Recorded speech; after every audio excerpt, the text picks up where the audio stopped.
Hi hello welcome back to my channel. ఇవాళైతే సద్దుల బతుకమ్మకి బంతిపూల కోసం అయితే మేము ఇక్కడికి వచ్చాము. బంతిపూలు తీసుకొని వెళ్తున్నాము. ఇప్పుడైతే శివుడికి పూజ చేసుకొని, శివుడికి తుమ్మి పూలు అంటే చాలా ఇష్టం, అందుకోసం తుమ్మి పూలు పెడుతున్నాను శివుడికి. ఇప్పుడైతే బతుకమ్మను పేర్చడం స్టార్ట్ చేసేస్తున్నాను. పట్టుకుచ్చు, గునుగు, బంతిపూలు, గుమ్మడాకులు ఫస్ట్ పెట్టుకోవాలి. ఇలా వీడియోలో చూపించినట్టయితే పేర్చుకోవాలి.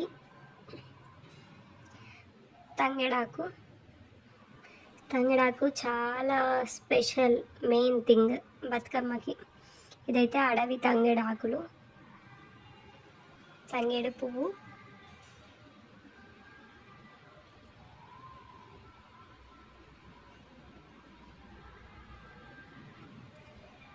తంగేడు పువ్వు ఇలా మొత్తం పెట్టుకోవాలి. తర్వాత గునుగు కట్టలు పెట్టేశాను. తర్వాత అయితే బంతి పూలు పెడుతున్నా.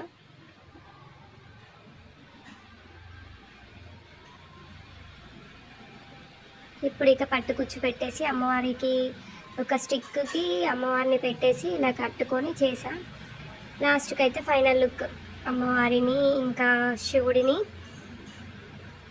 రెడీ చేసుకున్నా. Overall look Bathukamma. ఇదైతే చిన్న బతుకమ్మ.